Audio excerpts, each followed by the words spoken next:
વિદ્યાર્થી મિત્રો, આજે આપણે યુનિટ 2 અને એની અંદર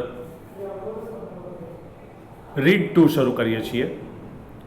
આપણે જોઈએ છીએ કે સામાન્ય રીતે લોકોને એમ હોય છે કે જાણે કે બધું કરનાર હું જ છું, જે થાય છે મારા થકી જ થાય છે, આ કામ મેં કર્યું, આ મેં કર્યું, અને વ્યક્તિ પોતાની જાતને સૌથી શ્રેષ્ઠ માને છે.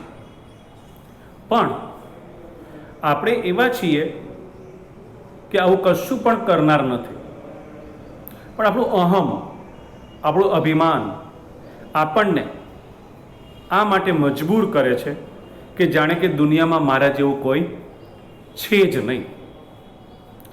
તો જ્યારે આપણે આવું વિચારીએ છીએ કે દુનિયામાં મારા જેવું કોઈ નથી, તો આપણે એમ જ સમજવાનું કે જાણે કે આપણે અભિમાન કરી રહ્યા છીએ. તમે પેલી અમુક વાર્તાઓ સાંભળી હશે કે જ્યારે પેલું કૂતરું ચાલતું હોય ને ગાડું ચાલતું હોય, તો પેલા કૂતરાને એમ જ લાગે છે કે જાણે ગાડું હું ખેંચી રહ્યો છું, તો એ બેહી જાય છે. પણ હકીકતમાં શું છે તમને પણ ખ્યાલ છે, કૂતરું ત્યાં જ બેઠું રહે છે અને ગાડું આગળ નીકળી જાય છે. તો જ્યારે આપણને આવું અભિમાન થાય, પણ એ અભિમાન ક્યારે ઉતરી જાય એ આપણને પણ ખબર પડતી નથી. એક સંસ્કૃતમાં જે સુભાષિત છે એનું ભાષાંતર તમને કહું કે હું પોતાની જાતને બહુ મહાન સમજતો હતો, સૌથી શ્રેષ્ઠ સમજતો હતો, પણ મારું આ અભિમાન, મારું આ અહમ એવી રીતે ઉતરી ગયો જેવી રીતે કોઈ વ્યક્તિને તાવ આવ્યો હોય અને તાવની દવા લીધી હોય અને એનો તાવ ઉતરી જાય. તો અહીંયા જે આપણી જે પોયમ છે એ પોયમમાં પણ આવું જ કંઈક વર્ણન કરવામાં આવ્યું છે કે જ્યારે વ્યક્તિને પૂરતું જ્ઞાન ન હોય ત્યારે એ પોતાની જાતને કંઈક અલગ સમજે છે, પણ જ્યારે એને પૂરે જ્ઞાન મળી જાય ત્યારે વાસ્તવિકતા શું છે, રિયાલિટી શું છે એનો એને ખ્યાલ આવે છે. તો આપણે જોઈએ છીએ પોયમ જે છે શેફર શેપ્ડ, ઘડવૈયો ઘડાઈ ગયો. અહીંયા 4 સરસ મજાના ઉદાહરણ સાથે કવિ હરીન્દ્રનાથ ચટ્ટોપાધ્યાય ખૂબ સરસ રીતે આપણે સમજાવવાનો પ્રયત્ન કર્યો છે કે ક્યારે પણ આપણને કોઈ પણ વાતનો અભિમાન, ઘમંડ ન હોવો જોઈએ. એમાં પહેલું છે, જે પહેલા સ્ટેન્જામાં કવિ આપણને સમજાવવા માંગે છે, in days gone by I used to be a potter who would feel his fingers mold the yielding clay to patterns on his wheels. But now, through wisdom lately won, that pride has died away. I have ceased to be the potter and have feared to be the clay. Learn to be the clay.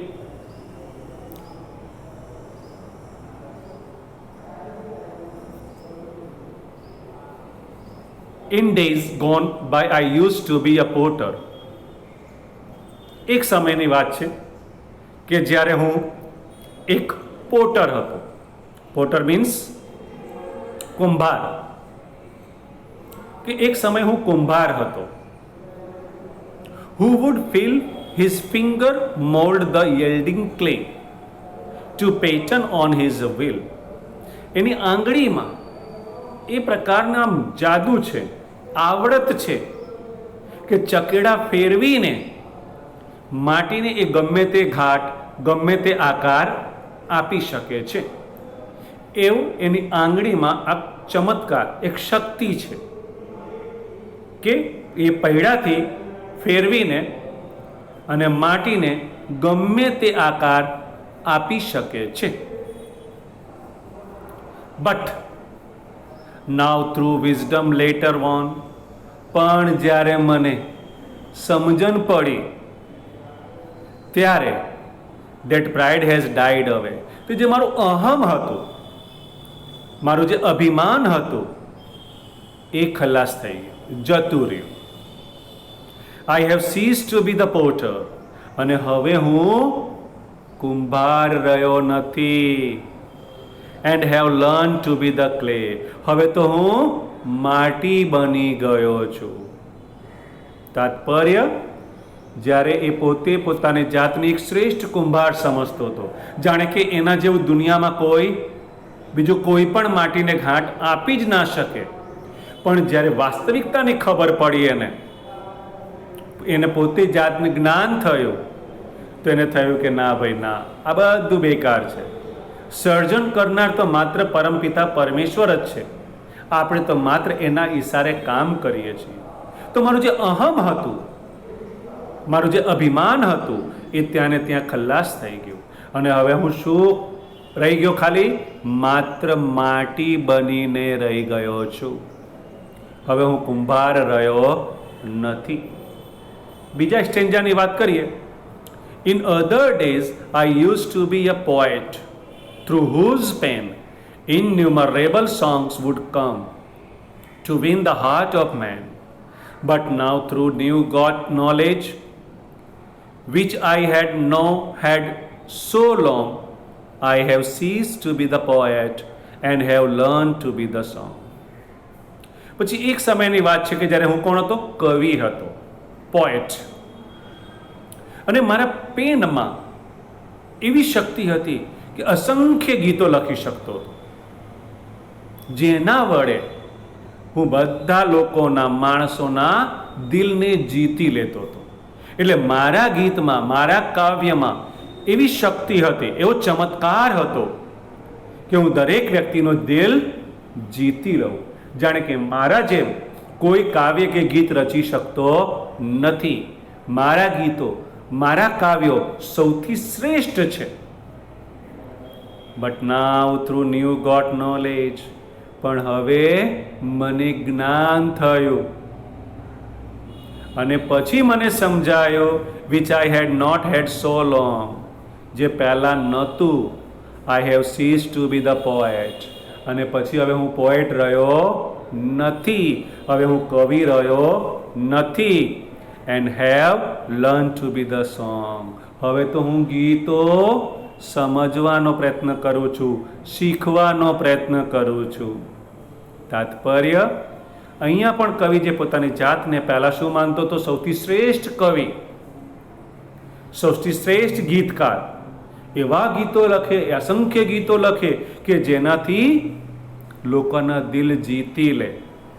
પણ જ્યારે એને ખરેખર knowledge થયું, ત્યારે એને થયું કે ના ભાઈ, હું તો કોઈ નથી, હું કોઈ કવિ નથી, હું તો માત્ર ગીત શીખનાર છું.